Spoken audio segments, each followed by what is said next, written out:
Leo ikiwa siku yetu ya 3 ya majiundo yetu ya kiroho, na somo letu tunalojifunza jioni ya leo linasema Mungu anafanya kazi na watu waaminifu. Mungu anafanya kazi na watu waaminifu, watu wanaoshika kiapo cha uaminifu, wanaoshika maagano ya kiuaminifu, kama Yusufu alivyokuwa mwaminifu na hata Mungu akamnyanyua kuwa mkuu kwenye taifa la Israeli.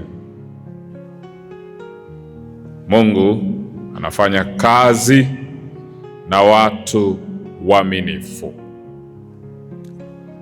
Tutapata somo letu kutoka kwenye kitabu cha Mwanzo sura ya 41 kuanzia aya ya 1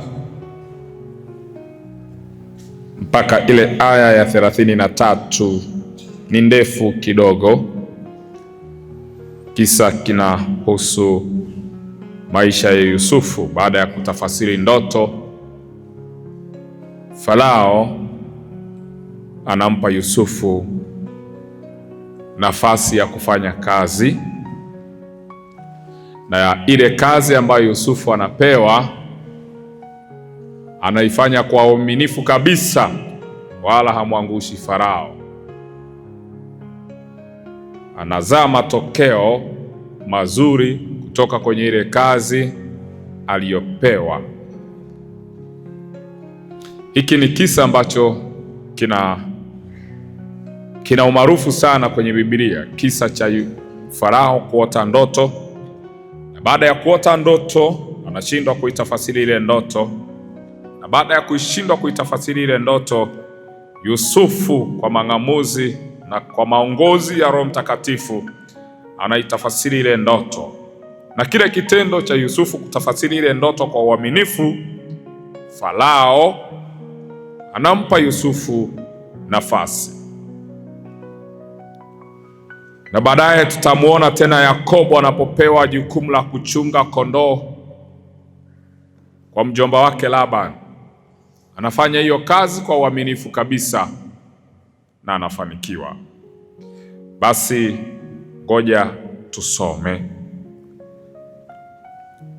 walau ukipata nafasi, ili kuokoa muda, ninaomba ukasome hiyo sura ya 41 kuanzia aya ya 1 mpaka aya 36.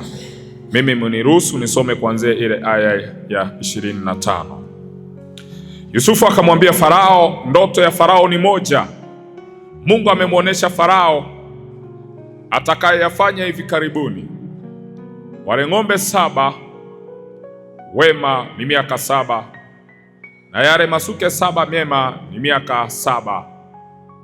Ndoto ni moja.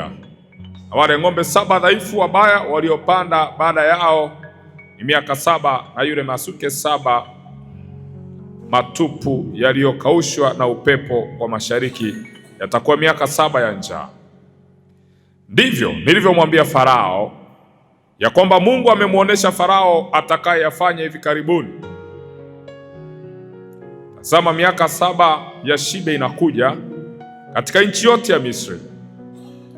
Kisha kutakuja miaka 7 ya njaa baada yake, na shibe ile yote itasahauliwa katika nchi ya Misri, na njaa itaiharibu nchi, wala shibe ile haitajulikana katika nchi kwa sababu ya njaa inayokuja baadaye, maana itakuwa nzito sana. Na ndoto ya Farao kwa vile ilivyokuja mara 2, ni kwa sababu neno hili Mungu amelithibitisha, na Mungu atatimiza upesi. Basi Farao na ajitafutie mtu wa akili na hekima, amweke juu ya Misri. Farao na afanye hivi tena, akaweke wasimamizi juu ya nchi,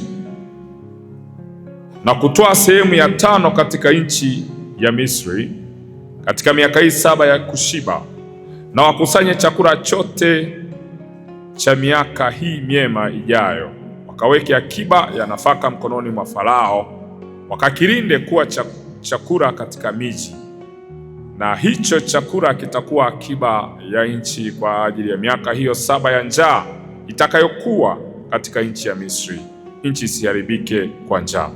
Neno hili likawa jema machoni pa Farao na machoni pa watumwa wake wote. Farao akawaambia watumwa wake, tupate wapi mtu kama huyu mwenye roho ya Mungu ndani yake? Farao akamwambia Yusufu, kwa kuwa Mungu amekufahamisha haya yote, hapana mwenye akili na hekima kama wewe, basi wewe utakuwa juu ya nyumba yangu. Kwa neno lako watu wangu watatwaliwa, katika kiti cha enzi tu nitakuwa mkuu kuliko wewe. Farao akamwambia Yusufu, tazama, nimekuweka juu ya nchi yote ya Misri. Farao akavua pete yake ya muhuri mkononi mwake, akaitia mkononi mwa Yusufu, akamvika mavazi ya kitani na kumtia mkufu wa dhahabu shingoni mwake, akampandisha katika gari lake la pili alilokuwa nalo, na watu wakapiga kelele mbele yake, pigeni magoti. Tumsifu Yesu Kristo. Yusufu baada ya kufanya kazi ya uaminifu kabisa ya kutafasiri ndoto ya Farao anashangaa kwamba nimezungukwa na watu wengi wenye hekima, wenye akili, wachawi, waganga, lakini hawakuweza kugundua hichi ambacho wewe umekigundua. Anawaambia wafanyakazi na anawaambia Wamisri kwamba tumpate wapi mtu kama huyu, yaani wampate wapi mtu kama Yusufu. Na Yusufu muda ule ule anapewa nafasi ya kufanya kazi kama waziri mkuu kwenye nchi ya Misri, na lile jukumu analopewa Yusufu analifanya kwa uaminifu kabisa. Na Yusufu hakumwangusha Farao. Ile 5% ya chakula alichokuwa anahitaji kukusanya kwa kila mwaka alikifanya kwa uaminifu kabisa, na wote ni mashuhuda. Baada ya ile miaka 7 ya shibe kuisha, ilikuja miaka 7 ya njaa, na hata ile miaka 7 ya njaa ilipokuja, taifa la Misri halikuhangaika kwenye eneo la chakula, kwa sababu kulikuwa na chakula cha kutosha kwenye taifa la Misri. Kwa nini kulikuwa na chakula cha kutosha kwenye taifa la Misri? Ni kwa sababu Yusufu alipopewa ile nafasi alitumikia kwa uaminifu na kwa weledi. Kwa hiyo taifa la Misri alikuhangaika. Kwa hiyo Yusufu anapowekwa kuwa waziri mkuu wa Misri, jambo la kwanza analolitanguliza, anamtanguliza Mungu. Jambo la pili, anakuwa mwaminifu. Sehemu yoyote ambayo Mungu anapokuwa amekuweka ili uwe mkuu kwenye hiyo sehemu, lazima uwe mwaminifu. Kwa hiyo Yusufu hakupiga cha juu. Yusufu hakula rushwa. Yusufu alikuwa mwaminifu. Siku hizi tuna watu ambao wakiwekwa kwenye eneo fulani au wakipata cheo fulani, cha kwanza wanachokifanya wanajifikiria wao, hawafikirii wale wanaowatumikia. Yusufu alipokalia kiti cha uwaziri mkuu hakujifikiria yeye, aliwafikiria kwanza wa Misri, na ile kazi akaifanya kwa uaminifu. Ndio maana hata njaa inapokuja kwenye taifa la Misri, hauwasikii wa Misri wakilia kwamba tuna njaa. Kwa nini hawalii? Ni kwa sababu kuna chakula cha kutosha. Tuko kwenye dunia ambayo tuna viongozi ambao wanaweza wakaahidi kufanya jambo fulani, lakini wanapokaa kwenye ile nafasi hawakumbuki kile walichokitamka au kile walichokiapa kwamba watakifanya. Hii ilikuwa ni tofauti kwa Yusufu. Yusufu aliishi kwenye viapo vyake, na Mungu huwa anawapenda sana watu wanaoishi kwenye viapo au kwenye maagano yao walioagana na Mungu. Wewe kama umeagana na Mungu, umeweka nadhiri na Mungu kwamba Mungu, mimi kwenye maisha yangu yote kuna jambo hili nitakuwa nalifanya kwa uaminifu, basi uwe mwaminifu, utapata mapato ya faida ndani yake. Lakini leo kuna watu ambao pengine hatuna kazi, na moja ya maombi tunayoomba sasa hivi ni kwamba tunamwomba Mungu atujalie tupate kazi, na baada ya kupata kazi inawezekana tunamwambia Mungu kwamba nikipata tu kazi, Mungu nitakuwa mwaminifu sana kwenye eneo la fungu la 10 au kwenye eneo la sadaka. Lakini baada ya kuwa tumepata kazi, hakuna mtu anayekumbuka kwamba kuna siku alifunga na akaweka nadhiri na Mungu kwamba Mungu, mimi ukinipa hii nafasi au ukinipa kazi nitakuwa mwaminifu. Tunasahau yale maagano. Unafikiri kwamba kwa nini watu wengi wanapopata ajira ndoto zao hazitimii kama walivyokuwa wanatamani? Ni kwa sababu walichokuwa wanakiomba kabla hawajakipata ni tofauti na wanachokifanya baada ya kuwa wamekipata. Kwa sababu uliomba kwamba mimi nikipata kazi au nikipanda cheo, Mungu kuna jambo hili nitalifanya la 1, 2, 3. Lakini baada ya kupata lile jambo umesahau. Kuna ndugu mmoja hapa Afrika Mashariki na Kati, kwenye nchi moja, alikuwa anamuomba Mungu ampe nafasi kubwa tu serikalini. Lakini kweli Mungu akasikia maombi yake na akampa ile kazi. Yule ndugu amekaa kwenye ile kazi, kwenye kile cheo mwaka 1. Lakini kile alichokuwa anamwahidi Mungu alipokuwa anaomba kile cheo, baada ya kukipata hakifanyi. Kilichotokea, akawekewa sumu,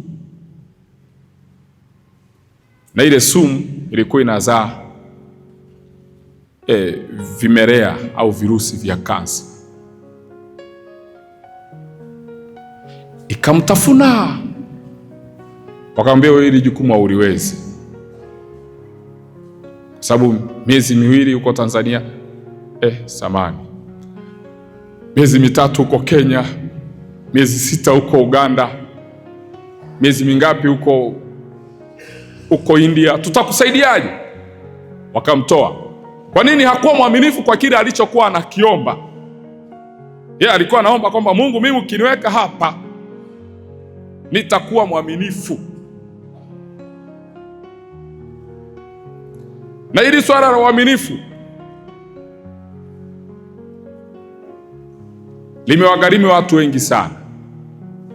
Ndio maana hata siku hizi au toka zamani watu wanaogopa hata kuwaajiri ndugu zao au kuwapa kazi ndugu zao, kwa sababu akiwapa nafasi anatumia yale mazoea kwamba huyu ni ndugu yangu.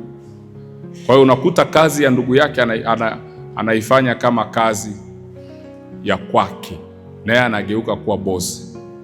Unapokuwa umeajiriwa na ndugu yako, amekupa nafasi, ile kazi wewe nenda uifanye kama mwajiriwa, usiifanye kama ndugu. Hicho ndicho ambacho watu wengi huwa tunakosea, kwamba inawezekana kweli mimi nina biashara, nimemwajiri mdogo wangu au mkubwa wangu. Ajabu ni kwamba huyo mdogo wangu au mkubwa wangu anapokuja kwenye hiyo biashara ambayo mimi nimemwajiri, anageuka tena na kuwa bosi. Anasahau kwamba mwenye mamlaka na nguvu kwenye hiyo biashara ni mimi, sio yeye. Yeye amekuja kama mwajiriwa, lakini hilo la yeye kuja pale kama mwajiriwa analiweka pembeni, anajiona tena kama bosi. Farao anapomweka Yusufu kuwa waziri mkuu wa Misri, Biblia haionyeshi kama kuna mahali Yusufu alikosea Farao akapelekewa malalamiko. Hamna. Kwa nini? Unapopewa nafasi ya kukaa kwenye eneo lako, kaa pale ulipopewa hiyo nafasi. Usipendepende vitu vya watu wengine. Usiwe kama Kaini. Unajua Kaini, baada ya kuona baraka ya ndugu yake au sadaka ya ndugu yake imekubalika, Kaini anamuonea Habili wivu, na njia pekee anayoona ni kumuua Kaini. Sasa hata kama unamuua Kaini, unamuua Habili, hauwezi ukachukua neema ya Habili, hauwezi ukachukua nafasi ya Habili, utabaki kuwa Kaini. Lakini kwa nini unang'ang'ana? Ni kwa sababu wewe ndani yako hauna moyo wa uaminifu. Na Mungu huwa hafanyi kazi na watu ambao sio waaminifu. Mungu huwa anafanya kazi na watu ambao ni waaminifu. Hata kwenye Biblia, kizazi chote ambacho Mungu amefanya nacho kazi ni kile kizazi ambacho kilikuwa kina uaminifu, kilikuwa kina moyo wa uaminifu kwa Mungu. Pale ambapo ule moyo wa uaminifu ulipokuwa unatoweka, Mungu na yeye alikuwa anatoweka kwenye hilo eneo, kwa sababu Mungu ni mwaminifu na anataka afanye kazi yake kiaminifu. Na ili ufaidi matunda ya Mungu, lazima uishi kwenye njia au neema ya uaminifu ambayo Mungu anakuwa ameiweka ndani yako. Ukikiuka tu, utakuwa kama Samson. Samson aliambiwa kwamba siri yako ni hii, usije ukaitoa mahali popote pale. Hajakutana na Delila. Sijui ambacho Delila alimfurahisha. Samsoni hajajikuta anaropoka, hajakuwa mwaminifu kwenye nadhiri aliyoambiwa kwamba wewe, chanzo cha nguvu zako kiko sehemu fulani.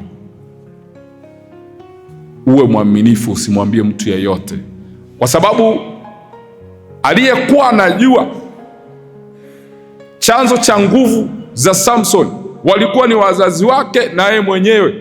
Kwa nini wazazi wake? Wazazi wake waliambiwa kwamba huyu mtoto atakapozaliwa wala wembe usipite kwenye kichwa chake. Kwa hiyo wazazi wake walao walikuwa wanajua kwamba Samsoni hatakiwi kunyoa zile nywele, na nina uhakika kabisa walimwambia Samsoni kwamba wewe, tumekupata kwanza katika hali ambayo tulikuwa tutarajii kupata mtoto, lakini baada ya kuwa tumekupata tulipewa maelekezo, na moja ya maelekezo tuliyopewa ni kwamba hakuna wembe utakaopita kwenye kichwa chako. Na nina uhakika kabisa pia walimwambia Samsoni kwamba usije ukamwambia mtu yeyote. Ndio maana hata Samsoni alikuwa ana uzito wa kumwambia Delila, mpaka Delila alipomsumbua mara kwa mara, ndo akajikuta amezungumza, ametoa kodi yake. Maisha ni siri. Chochote kinachokupa furaha kwenye maisha yako ni siri. Hakikisha pia hiyo password ya siri ya furaha yako unailinda. Ukiitoa kwa Delila, nguvu itakuishia. Kwa hiyo na Mungu huwa anapenda tuwe waaminifu kwenye kazi tunazopewa, iwe ni serikalini, iwe ni kwenye sekta binafsi, iwe ni kwenye biashara, iwe ni kwenye eneo lolote. Mungu anachokudai pale anapokuwa amekuweka sehemu yoyote, anachokudai cha kwanza ni uaminifu. Mtu amekupa umfanyie kazi, ifanye ile kazi kwa uaminifu. Uaminifu ni mtaji. Uaminifu ni mtaji. Kuna watu ambao leo hawana pesa, lakini wanaaminiwa sana na watu, lakini hizo pesa watazipata, ni swala la muda. Lakini kuna watu ambao unaona kwamba wana vyeo, wana heshima fulani, lakini ndani yao hawana uaminifu. Mfanyabiashara mzuri anayeaminika ni yule mwaminifu.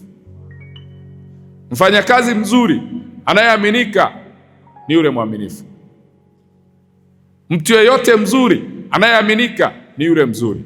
Mungu hapendi watu waongo waongo, kwamba leo unasimamia mstari huu, kesho unasimamia tena mstari huu. Mungu hawezi akafanya kazi na wewe kwa sababu ueleweki. Kama ni A iwe A, kama ni B iwe B. Lakini leo uko A, kesho uko B, kesho uko B, kesho kuto uko C. Kama uko kwenye B, ubaki hapo kwenye B. Kama uko kwenye A, ubaki hapo kwenye A. Mungu anataka watu waaminifu. Lakini hawa walilienda likarudi, likaenda likarudi. Watu wa aina hiyo Mungu hawataki. Kwa hiyo Yusufu alikuwa mwaminifu na Mungu akampa tunda la baraka. Mafanikio yanawafuata waaminifu. Mafanikio yanawafuata waaminifu. Kwa nini? Mafanikio hayana miguu kwamba yatakuja kwako. Mafanikio ni kama maji, mafanikio yanafuata mkondo. Ikiwa kwenye maisha yako una uaminifu, una moyo wa uaminifu, mafanikio yatakufuata. Na mafanikio yakikufuata, basi yatakufikisha kwenye ndoto ulizotamani kufika kwenye maisha yako. Uaminifu huwa unatambulisha matokeo. Watu wote ambao ni waaminifu kwenye maisha yao wana matokeo. Wana matokeo, ushuhuda mzuri, wana matokeo ya kuaminiwa, wana matokeo ya kusikilizwa, wana matokeo ya kupendwa. Wote ambao ni waaminifu. Mtu mwongo huwa hapendwi. Mtu mwongo huwa asikilizwi. Mtu mwongo huwa aminiki. Mtu mwongo huwa afiki mbali. Mtu mwongo huwa haaminiwi na yeyote. Ukiwa tu mwongo, umekaribia anguko kubwa kwenye maisha yako. Kwa nini? Uongo huwa hauna miguu, lakini uaminifu huwa una miguu.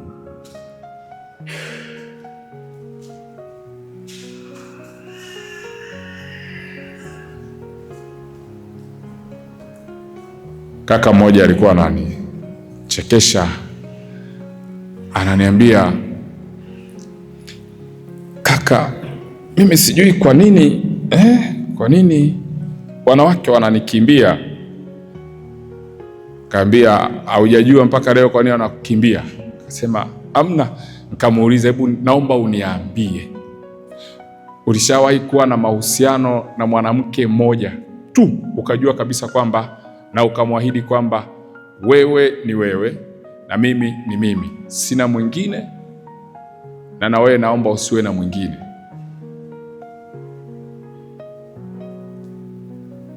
Akanitazama machoni, akaniambia, unataka nikwambie ukweli? Nikamwambia, nataka kuniambia ukweli. Akasema, kwa kweli mimi toka nimeanza kuwa kwenye maisha ya kimahusiano sijawahi kuwa na mwanamke mmoja kwa wakati mmoja. Yaani nikiwa kwenye mahusiano ujue ninao wawili au watatu. Nikamwambia, hapo. Kwa hiyo wanawake hawakukimbii, wewe ndio unawakimbia. Na unawakimbia kwa mazingira gani? Unawakimbia kwa usaliti. Akashtuka, akasema, mimi ni mwanaume, kwa hiyo lazima Nani amekuambia kuwa mwanaume ndo kigezo cha kutokuwa mwaminifu?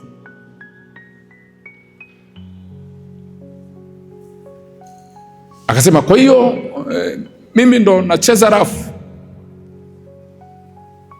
Kaambia, sasa nani tena anayecheza rafu kama sio wewe? Uaminifu ni mtaji kwa Mungu, na shetani anachopambana na watu wengi leo, anahakikisha hao watu wasio waaminifu kwao binafsi kwenye maisha yao. Unajua kuna watu ambao sio waaminifu hata kwenye maisha yao. Yaani unapanga malengo lakini hauishi kwenye yale malengo. Tayari unakuwa umeyasaliti yale malengo. Hauna uaminifu hata kwenye maisha yako binafsi. Unaazimia na watu lakini hauishi kwenye vile viapo ulivyoazimia na watu. Tayari umeishi nje ya kile ulichokiazimia. Ndio maana watu ambao sio waaminifu Mungu huwa hawaamini. Na Mungu asipokuamini hawezi akakupa nafasi nzuri. Kwa nini hawezi akakupa nafasi nzuri? Anajua utamwaibisha. Kwa hiyo hata kama unanena kwa lugha, kama wewe sio mwaminifu, sahau kupewa nafasi nzuri na Mungu kwenye ufalme wake.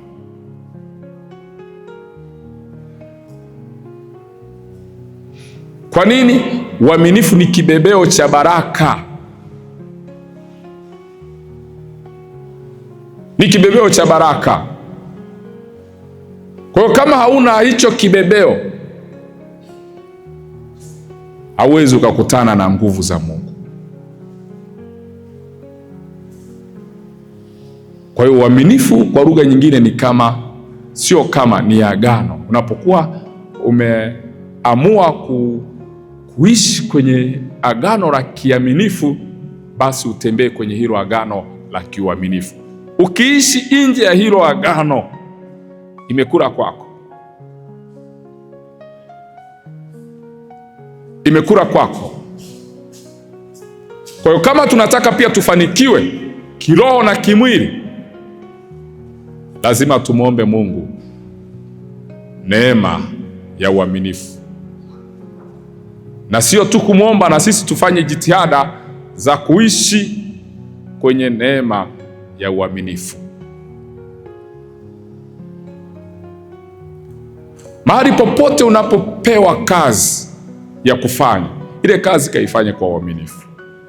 Mahali popote mtu anapokuamini, nakwambia nimekuamini, ninaomba unifanyie hii kazi, ifanye kwa uaminifu. Usiwe kama fundi rangi. Mmempelekea rangi fulani, yeye anachanganya resho ya chini, nyingine anaweka pembeni. Mungu anakupiga picha, anasema huyu sio mwaminifu. Watu ambao sio waaminifu huwa hawafiki mbali kimafanikio.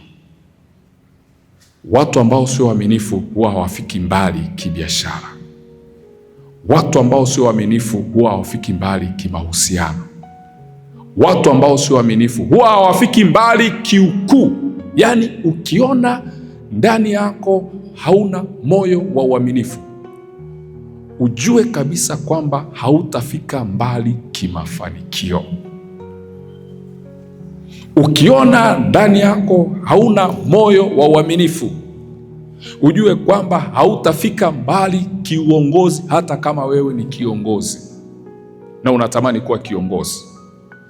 Ukiona kwamba ndani yako hauna moyo wa uaminifu, kama wewe ni mfanyabiashara, trust me, hautafika mbali kwenye biashara. Ukitaka uligundue hili, waangalie wanawake au wanaume ambao ni wasaliti kwenye ndoa zao. Huwa hawafiki popote, hawafiki popote. Kwa nini? Uaminifu huwa ni silaha ya mafanikio. Uaminifu huwa ni daraja linaloweza kukufikisha kwenye ofisi ambayo hukuwahi kuanza kufika.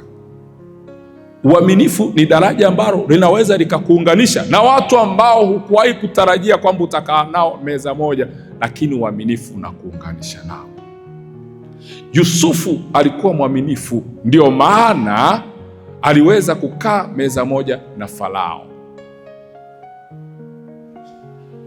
Lusifa hakuwa mwaminifu wa kutii kwa Mungu, na kile kitendo cha kukosa utii na uaminifu kwa Mungu kilitosha kabisa kumwondosha kwenye ufalme wa Mungu. Ndio maana watu ambao sio waaminifu huwa wanatolewa kwenye nafasi walizokuwa wamekaa, wanawekwa watu ambao ni waaminifu. Leo kama umekaa kwenye eneo fulani na wewe sio mwaminifu, ujue tu ni swala la muda. Muda ukifika utatolewa kwenye hiyo nafasi.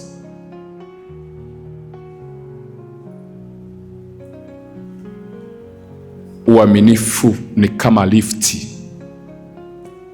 Uaminifu unakuwahisha kufika mahala ambapo ungetumia muda mrefu sana kufika, lakini uaminifu unakupa lifti ya kusafiri mapema na kufika kwenye lile eneo ambalo ulitamani kufika. Uaminifu.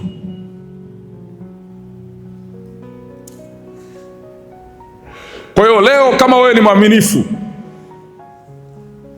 ujue kwamba mafanikio ni fungu lako. Mungu huwa hawaachi watu waaminifu, kwa sababu Mungu mwenyewe ni mwaminifu. Kwa hiyo tunapokuwa tunasema kwamba Mungu ni mwaminifu, basi natakiwa tuishi kwenye hiyo principle, na sisi tuishi kwenye hayo mazingira ya kiuaminifu. Tusiishie kusema kwamba Mungu ni mwaminifu na sisi hatuishi kiaminifu. Siku moja Mahatma Gandhi aliyekuwa waziri mkuu wa India wakati huo, siku moja alienda kuhubiriwa na padre wa kanisa Katoliki. Yule padre akamhubiria Mahatma Gandhi, akamhubiria. Baada ya hapo akamaliza. Alipomaliza, Mahatma Gandhi akamwambia yule padre, akamwambia hivi, padre, nisikilize, ninampenda Yesu Kristo wenu, lakini siwapendi Wakristo wenu. Na kwa nini siwapendi Wakristo wenu? Wakristo wenu hawaishi kile ambacho Yesu Kristo wenu alikiishi, ndio maana siwapendi. Kwa maana yake ni kwamba Mahatma Gandhi anamwambia yule padri kwamba Yesu Kristo wenu alikuwa mwaminifu, lakini ninyi mnaojiita wafuasi wake sio waaminifu. Siku hizi watu tunaogopana. Kwa nini tunaogopana? Hatuna hata neema ya kutunza siri za watu. Wewe, mtu amekwambia mapito anayoyapitia, amekwambia majaribu aliyonayo, amekwambia uhitaji alionao. Baada ya hapo unatoka unaenda nje, unaenda kumwanika kwamba unajua fulani anapitia hiki na hiki, unajua fulani anapitia hiki na hiki. Hauna uaminifu. Nataka kukwambia, kama ukishindwa kutunza siri za watu wengine wanazokuambia, hata siri za maisha yako hautaweza kuzitunza. Yaani mtu yeyote ambaye akipelekewa taarifa ya mtu na huyo mtu anakuwa wa kwanza tena kuichukua ile taarifa na kuanza kuisambaza, huyo mtu hata yeye mwenyewe kuna wakati huwa anatoa siri zake nje. Kwa nini? Yeye mwenyewe sio mwaminifu. Na ndio maana kanisa Katoliki, jambo la kwanza ambalo linaweza likamfukuza padre muda huo huo ni kutaja siri ya maungamo. Yaani ikigundulika padre wa kanisa Katoliki amezungumza siri ya muumini ya maungamo, huyo padre siku hiyo hana upadre wake. Kwa nini? Mungu anataka watu waaminifu, watu wanaoweza kutunza mapito ya watu, watu wanaoweza kunyamaza na vitu vya watu. Ndio umekuja umeniambia, mwalimu, nimeua. Hautasikia nikisema mahali kwamba fulani ameua, hilo ni la kwangu. Mwalimu, nimechepuka. Hautasikia nalisema mahali kokote. Kwanza hata ukiniambia nasahau muda huo huo. Sasa hayanihusu, hayo ni ya kwako. Lakini sisi sasa tumekuwa waandishi wa habari wabaya wa maisha ya wenzetu. Kila unapopata udhaifu wa mtu, unautumia huo udhaifu kama fimbo ya kumchapia kwenye maisha. Unaenda kusambaza huo udhaifu wa huyo mtu. Dhambi mbaya sana. Usije ukautumia udhaifu wa mtu kwenye maisha yake kama mtaji wa kutafuta umaarufu kwenye maisha yako. Hiyo itakuwa ni dhambi ambayo siku moja Mungu atakuchapa kiboko ambacho hautakuja ukisahau. Iko siku kama ambavyo unatumia udhaifu wa watu kama fimbo ya kuwachapia, iko siku na wewe utachapwa kiboko kutokana na udhaifu wako ulionao, na utashangaa na utabaki unajuta. Kwa nini? Utakuwa unapewa mapato yako uliyostahili. Mungu anataka watu waaminifu. Ukiwa mwaminifu kwa Mungu, ni hakika kwamba hata kwa wanadamu wenzako utakuwa mwaminifu kwao. Lakini kama umeshindwa kuwa mwaminifu hata kwa wanadamu wenzako, hata kwa Mungu hautakaa uwe mwaminifu. Trust me, mtu ambaye sio mwaminifu kwa binadamu mwenzake hawezi akawa mwaminifu kwa Mungu wake. Yaani kama level ya uaminifu hapa chini imekushinda, hauwezi ukawa na level kubwa ya uaminifu kwa Mungu wako. Mungu anafanya kazi na watu waaminifu. Kwa hiyo kama tunataka tuwe wafanyabiashara wakubwa, lazima tuwe waaminifu kwa wateja wetu na kwa wale tunaowahudumia. Kama tunataka tuwe viongozi wazuri kwenye nchi, lazima tuwe waaminifu. Kama tunataka tuwe watu wazuri na tunaoishi kwa amani kwenye familia zetu, lazima tuwe waaminifu. Mungu huwa anafanya kazi na watu waaminifu. Hao ndio ambao Mungu anaweza akawatuma mahali, akawambia nenda sehemu fulani kapeleke ujumbe wangu.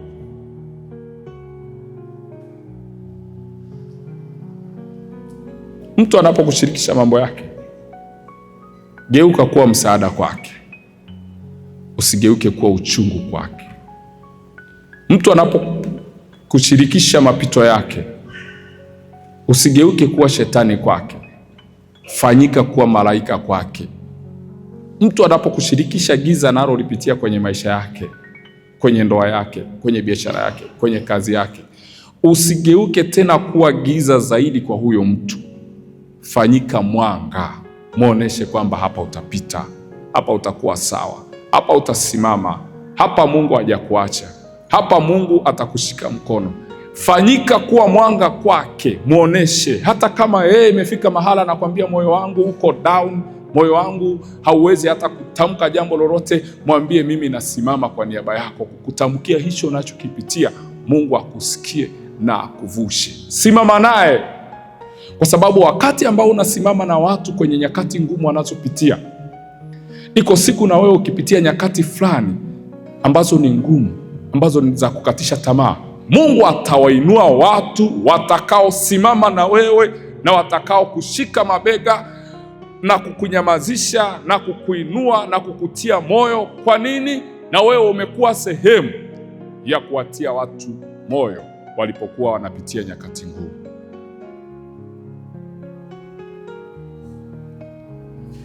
Walipokuwa wanapitia nyakati ambazo ni za changamoto.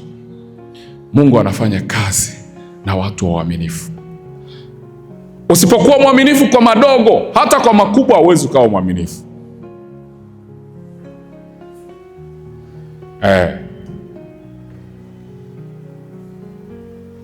Kwa hiyo tunapokuja kumwomba Mungu neema na baraka kwenye maisha yetu, tujitahidi sana kuwa waaminifu kama Yusufu alivyokuwa mwaminifu kwa Mungu, na Mungu akamrejeshea tunu ya ukuu, fadhila na mamlaka. Na kitu ambacho kimetufanya watu wengi tusifikie hatima zetu tunazotaka kwenye maisha yetu, wala sio fedha, wala sio elimu, ni uaminifu tu. Tumekosa tu uaminifu.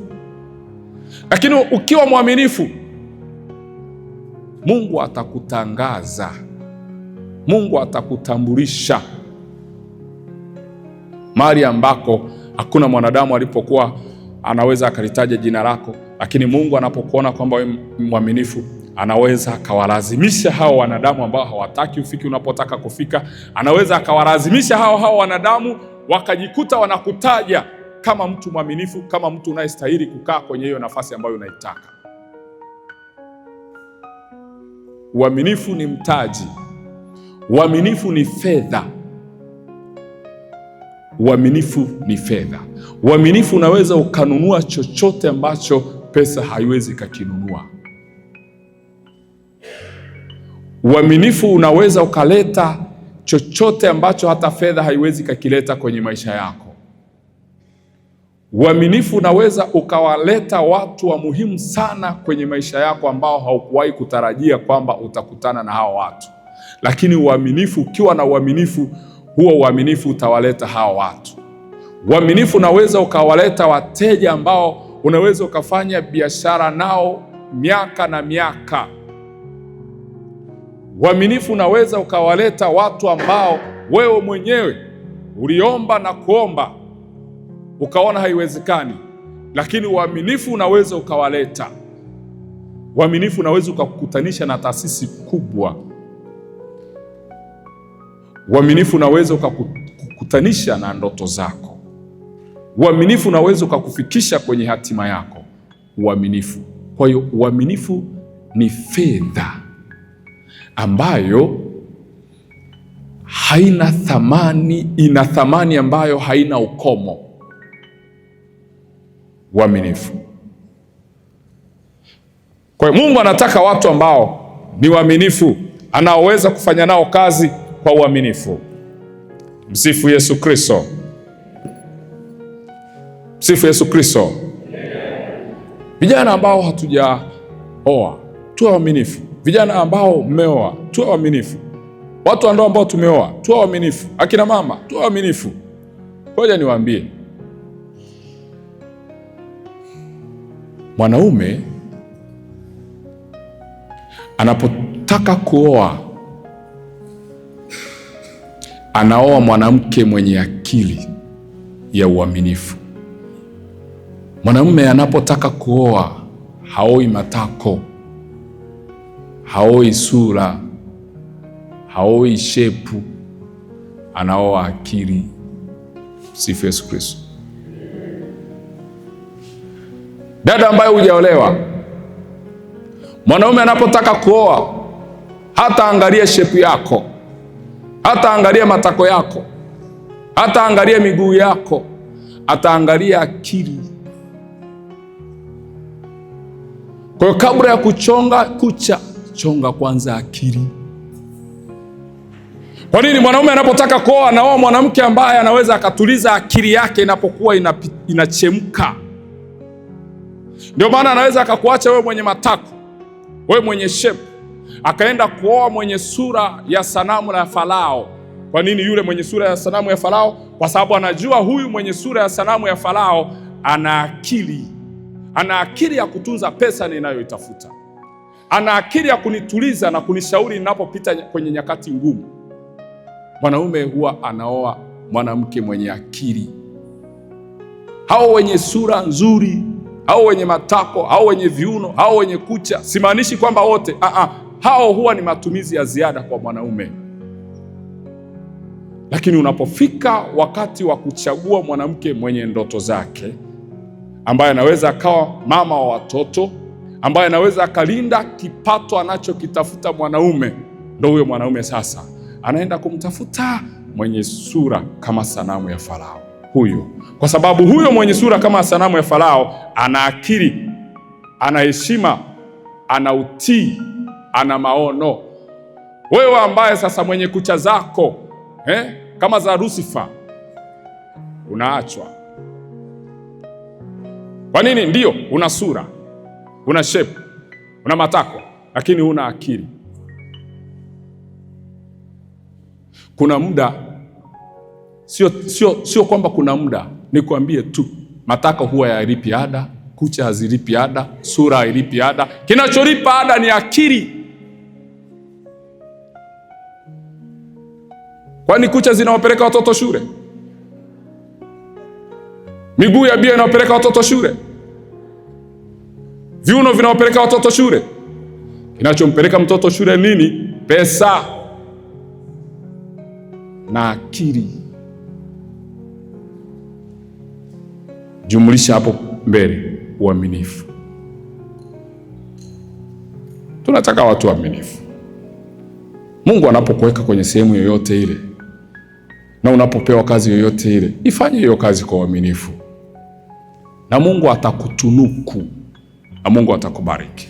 Tumwabudu Yesu Ekaristi.